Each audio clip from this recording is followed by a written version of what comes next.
الحمد لله نحمده ونستعينه ونستغفره ونتوب إليه ونعوذ بالله من شرور أنفسنا وسيئات أعمالنا من يهده الله فلا مضل له ومن يضلله فلا هادي له وأشهد أن لا إله إلا الله وحده لا شريك له وأشهد أن محمدا عبده ورسوله وخليله وصفيه من خلقه صلى الله وسلم وبارك عليه وعلى آله وصحبه أجمعين أما بعد يا أيها الذين آمنوا اتقوا الله وقولوا قولا سديدا يصلح لكم أعمالكم ويغفر لكم ذنوبكم ومن يطع الله ورسوله فقد فاز فوزا عظيما ثم أما بعد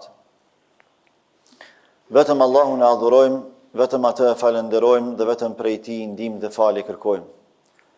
Salavatet, selamet dhe përshëndetjet më të përzemërta dhe më të sinqerta çdo herë dhe pa ndërprerje më të dashurit të Zotit ja dërgojmë.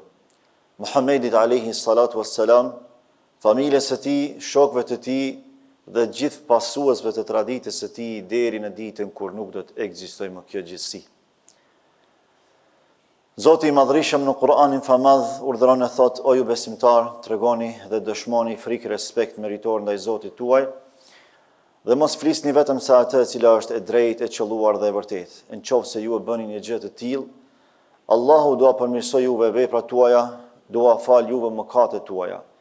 Kush e pason Allahun dhe të dërguarin e tij, do të përfundojë si triumfues madhështor. Besimtarët nderuar, sapo kemi hyrë në vitin e ri sipas kalendarit gregorian apo miladi, dhe ndrimi i motmoteve, ndrimi i ditëve dhe i netëve nuk duhet na kalojnë vetëm si diçka që përjetohet në mënyrë të zakonshme, si rutinë e zakonshme, por realisht Allahu subhanahu wa taala ka caktuar që të ndrohen vitet, të ndrohen netët e ditët për të marrë mësime. Andaj, çdo vit që kalon, merr për nesh faqe nga jetët tona.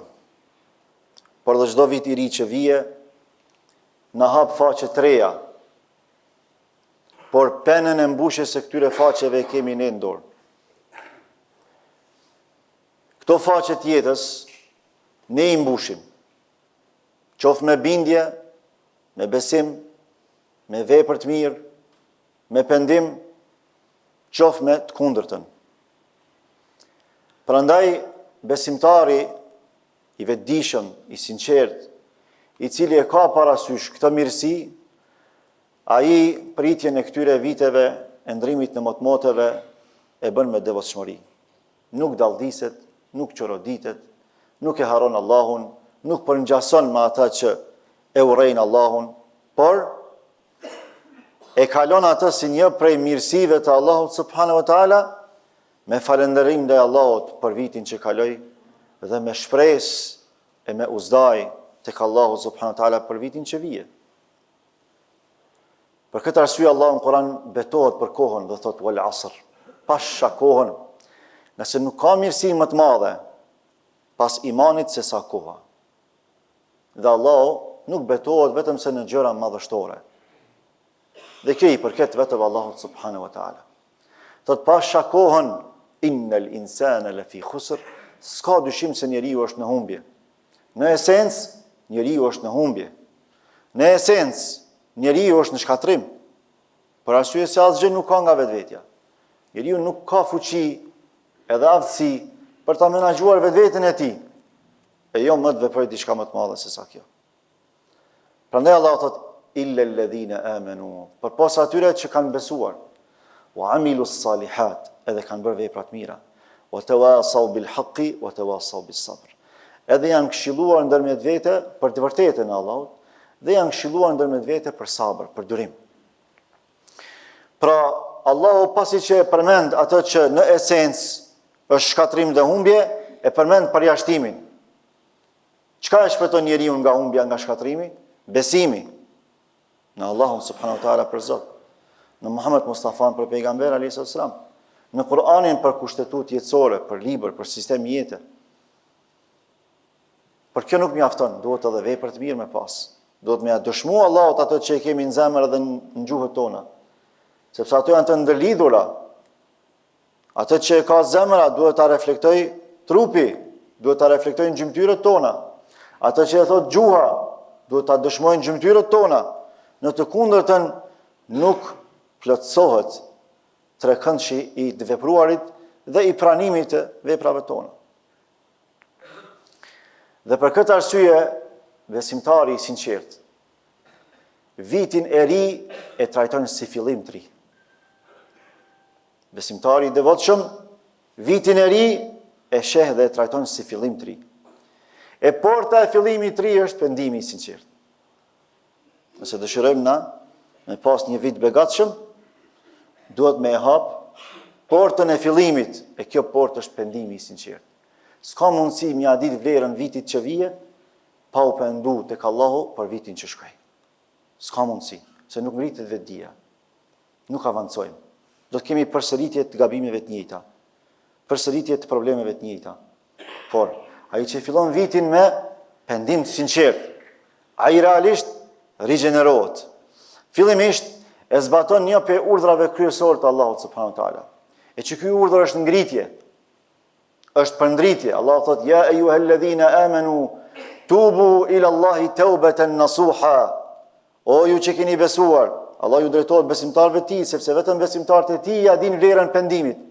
Tjerë nuk ja din vlerën pendimit. Prandaj ata jetojnë mëkate, madje krenohen me mëkatet e tyre. Por besimtari edhe nëse gabon, ai nuk krenohet me mëkatet e tij. Ai vazhdimisht pendohet. Dhe për këtë arsye Allahu e thret, o ju besimtarë, pendoni tek Allahu me pendim të sinqert. Asa rabbukum an yukaffir ankum sayyi'atikum. Në mënyrë që Allahu t'ua azgjësoj juve gjunahat që i keni bë. Pra, pendimi qenë ka ngritje, shpërlarje, avancim. O yudkhilukum jannatin tajri min tahtiha al-anhar. E t'ju fut në xhenetet shumëta të Allahu subhanahu wa taala, në të cilat rrjedhin lumen. Derisa pastaj Allahu vazhdon e thot, këta njerëz do të kenë nur në fytyrat e tyre, në të djathën e tyre, në të majtën e tyre. Kudo që të shkojnë ditën e gjykimit, ata do të ndriçojnë. Çish do të ndriçojnë që ata që në dynjë kanë bërë gabime, kanë bërë gjunahe, po çata, sepse gabimet e tyre i kanë asgjësuar me pendim të sinqert. Vitet e jetës tyre i kanë kaluar me pendim të sinqert. Prandaj Allahu ka më ngrit, se vetë Allahu e ka kriju gabimtar, edhe harrastar. Por në anën tjetër ja ka dhënë edhe mundësinë përmbushjes së gabimeve të veta, shtyrjes së mëkateve të veta, që është pendimi i sinqert. Prandaj pejgamberi Allahut thot, "Et-taibu min adh-dhanbi kaman la dhanba lahu." Ai që pendohet nga një mëkat është sikurse të mos e ke vepruar fare atë mëkat.